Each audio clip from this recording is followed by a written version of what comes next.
নমস্কার শ্রোতা বন্ধুরা, আপনারা শুনছেন 91.2 FM রেডিও সুন্দরবন এবং সাথে আছি আমি আর্জেরিয়া।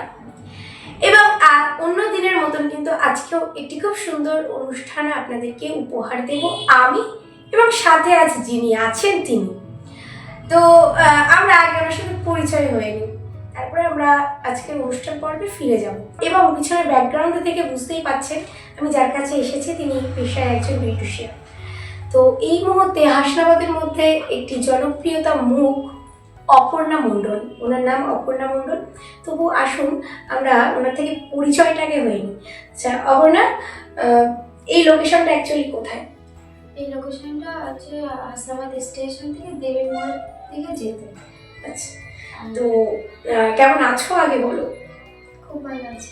আচ্ছা, তো এই মুহূর্তে হাসনাবাদে একটা জনপ্রিয় বিউটিশিয়ানের মুখ হচ্ছে তুমি, অপর্ণা মণ্ডল। আমরা একটাকে অপর্ণা মণ্ডলকে সবাই চিনি, যেমন নিপুণ হাতের কাজ সাজানো থেকে শুরু করে শাড়ি পরা, চোখ, মানে প্রত্যেকটি কাজ পুঙ্খানুপুঙ্খভাবে নিপুণভাবে সুন্দর হাতে, মানে অপর্ণার কাজ দেখলেই বোঝা যায় খুব স্নেহ দিয়ে সেই কাজটা অপর্ণা করে। আচ্ছা অপর্ণা, এখন বয়স কত চলছে? 27 বছর। আচ্ছা, তো এই পেশাটাকে কেন বেছে নিলে? বেছে নিয়েছি বলতে এই হঠাৎ করে তোমার বিউটিশিয়ান হওয়ার শখটা বা ইচ্ছাটা কেন এলো? আমি এখান থেকে 2014 সালের কথা বলছি, তখন আমি স্কুলে পড়ি আর কি। আচ্ছা, কোন স্কুল? নেতাজি স্কুল। আচ্ছা, তো তখন স্কুলে পড়ি, তো স্যার ম্যাডামরা বলে না যে কী হবে, বাস বন্ধু বান্ধবরা আর কি বলে যে আমি মাধ্যমিকের পরে বা এইচএস এর পরে এটা নিয়ে পড়বো। তো এরকম বলে, তো আমি শুনি, তো সেরকম একটা কিছু বলি না, কিন্তু আমার মনে মনে ইচ্ছে ছিল যে আমি একটু সাজগোজ, বিয়ে বাড়িতে সাজাতে যেতে, এরকম আর কি ইচ্ছে হতো। তারপরে আর কি ইচ্ছে হতো, মা বাবাকে কিছু বলতাম না এইসব নিয়ে। তারপরে একদিন আমার একটা বান্ধবী বললো, তুই কি পার্লারের কাজটা শিখবি? আমি যাচ্ছি। তো এরকম বললে তারপরে আমি বলছি ঠিক আছে চল। ওই টাকি হাসপাতালে যত পার্লার আছে সব পার্লারে আর কি আমরা খোঁজ খবর নিয়েছি যে সেখানে কাজ শেখায় কিনা, কিন্তু এখন যে হিসেবে পার্লার, তখন তো সেই হিসেবে পার্লার না, আজ থেকে 10 বছর আগে এতটা ডেভেলপ হয়নি। 14 সাল মানে তখন এতটা সাজগোজ, বিউটিশিয়ান আর ফটোগ্রাফার বলো, তখন এতটা চল ছিল না, তখন ছিলই না। তো আমি হচ্ছে আমার ওই বান্ধবীটা আর আমি নিলাম, আমাদের টাকির সঙ্গে হাতে গোনা হয়তো 4-5টা পার্লার মতো ছিল। তো আমি সেখানে সব জায়গায় শুনেছি, 1-2 জায়গায় বলেছে যে শেখাই, আর কিছু কিছু জায়গায় বলেছে শেখায় তো 6,000 5,000 এরকম। আর এখনকার দিনে যেমন হচ্ছে একটা কোর্সের মধ্যে আসতে গেলে একটা আলাদাভাবে নেল এক্সটেনশনের ক্লাস আছে, একদম পেডিকিউর ম্যানিকিউর সবকিছু, বিউটিশিয়ানের ক্লাসটা আলাদা হচ্ছে, আবার মেকআপ আর্টিস্টের কোর্সটাও আলাদা হচ্ছে। এইভাবে হচ্ছে, তখনকার দিনে এরকম হতো না। তখনকার দিনে একটা বিউটিশিয়ান কোর্সের মধ্যে ঢুকলে সাজানো থেকে শুরু করে হচ্ছে তোমার আইব্রো, ফেসিয়াল সব একসাথে। তো ওখানে আমি 6,000 টাকাটা আমার কাছে ভীষণ একটা ব্যাপার ছিল। 14 সাল মানে 6,000 টাকাটা অনেকটা। তো এরকম বাড়িতে বলতেও ভয় লাগতো যে 6,000 টাকা চাইবো, কেমন লাগে না মা বাবার কাছে চাইতে। একদম। তো আমি চাইতাম না। তো আমার স্কুল যেতাম, তো স্কুল থেকে মা হচ্ছে যে টিফিন খরচাটা দিত, সেই টিফিন খরচাটা আমি একটা ভান্ডারে রেখে দিত। তো সেই ভান্ডার 1 টাকা 2 টাকা 5 টাকা এরকম যেরকম হয় আর কি। তো ওইটা ভান্ডারটা আমি ভেঙে দেখি 1,050-60 এরকম হয়েছে। তো আমি বলছি এই টাকায় তো আমার শেখা হবেই না। তো মা বাবার কাছে চাইতেও ভয় করছে, কী করবো বুঝতে পারছি না। তারপরে আমি বলছি ঠিক আছে শিখবো না। তারপরে আমি আর কি আমার যে ক্লাস 4-এ আমি যার কাছে পড়তাম, ওনারই আর কি মা সবচেয়ে দেখলো, ওনার কাছ থেকে আমার প্রথম হাতে করি এই কাজের। ওনার এখানে পার্লার ছিল, শিরূপা নাম পার্লারের। আচ্ছা, ওই পার্লারে হচ্ছে উনি আমাকে পরিচিত, চিনতো তো, যেহেতু ছোটবেলায় পড়তে তুমি একদম। তো সেই সূত্রে পরিচয়। এবার ওনার সাথে গিয়েছি, গিয়ে বললাম দিদা, ওনাকে আমি দিদা বলে ডাকতাম। তো আমি বলছি দিদা আমাকে তুমি কাজ শেখাবে? তো দিদা বলছে কি যে হ্যাঁ আমি তোকে কাজ শেখাতে পারি, কিন্তু তোকে আমার সাথে থাকতে হবে, কাজ করবে তা ওনার সাথে থাকবে। আমি বলছি ঠিক আছে। তারপরে বলছি তাহলে কত নেবে? তো উনি আমাকে আমার কাছ থেকে 1,000 টাকাই নিয়েছে। আচ্ছা, তো ওইটা আমার কাছে বিশাল, মানে লক্ষ্মী ভান্ডারের টাকাটা কাজে লেগে গেল। ওইটা আমার কাছে বিশাল একটা মানে আমার কাছে তো সেই মুহূর্তে সেরকম ছিল না। আর আমি বাড়িতেও বলিনি যে আমি কাজ শিখছি বা কিরকম, মানে মানে আমি ওই কারো কাছে না চাইতে পারতাম না, এখনো কারো কাছে চাইতে পারতাম না, একটু ভয় ভয় করতে, যদি কি বলবো চাইবো।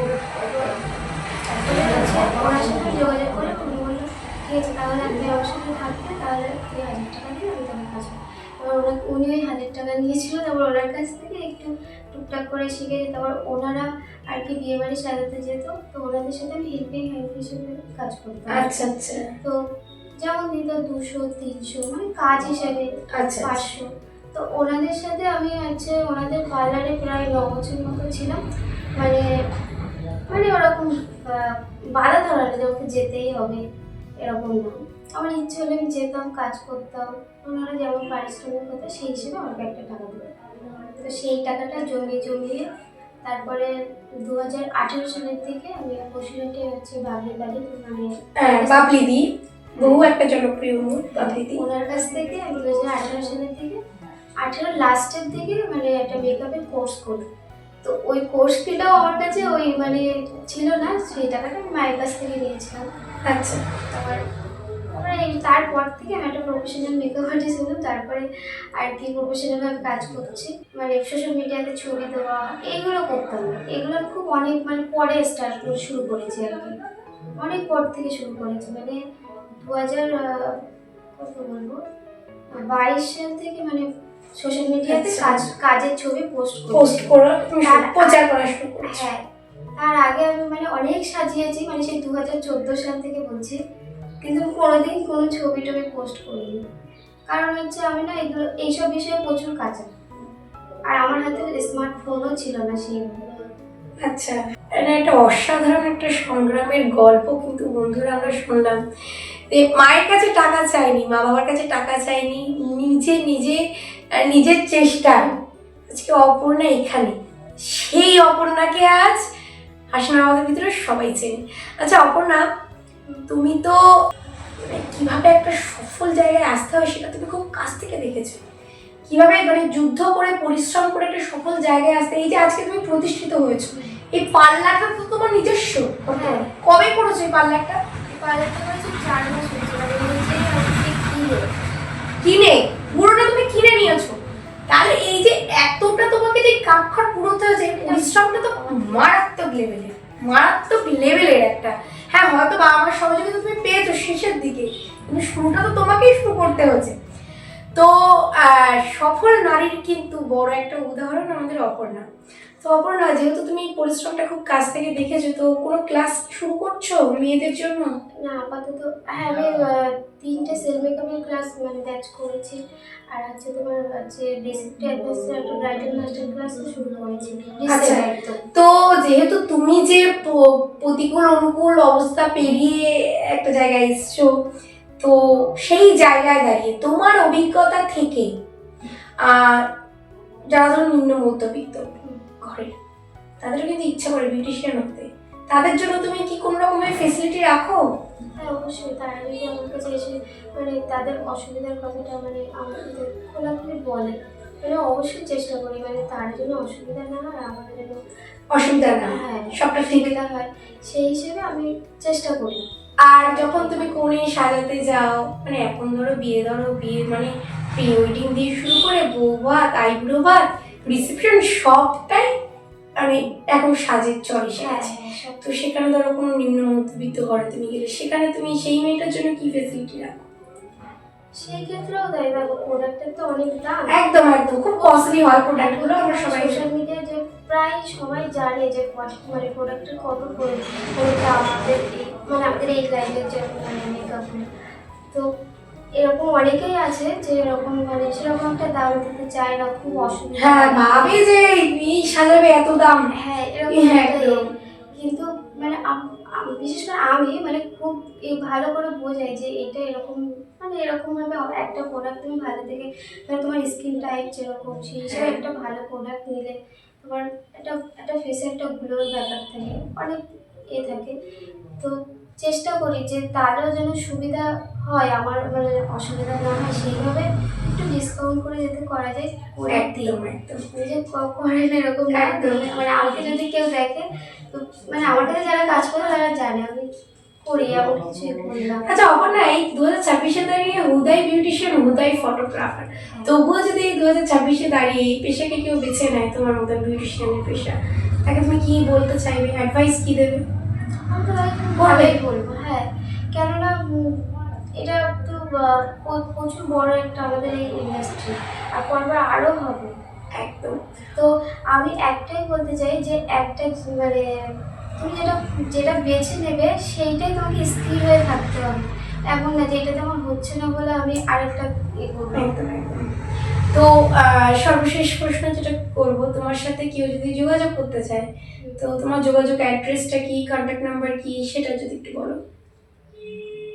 আমার কন্ট্যাক্ট নাম্বারটা হচ্ছে 9093976181। আবার রিপিট করো নাম্বারটা। আবার একবার বলছি, আমার কাছে থেকে যদি সাজতে চাও বা বিউটিশিয়ানের কোনো কাজ বিউটি নিয়ে কোনো কাজ করতে চাও, তাহলে আমার সাথে যোগাযোগ করো 9093976181 নম্বরে। অনেক ধন্যবাদ।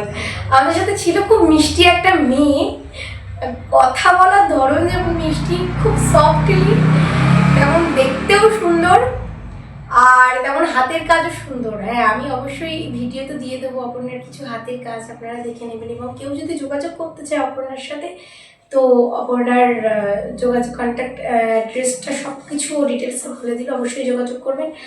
আর বন্ধুরা, আজকের অনুষ্ঠানটি আমরা এখানে শেষ করছি। দেখা হবে আবার পরবর্তীকালে এমন সুন্দর অনুষ্ঠান নিয়ে। ততক্ষণ ভালো থাকুন, সুস্থ থাকুন এবং শুনতে থাকুন 91.2 FM রেডিও সুন্দরবন। নমস্কার বন্ধুরা।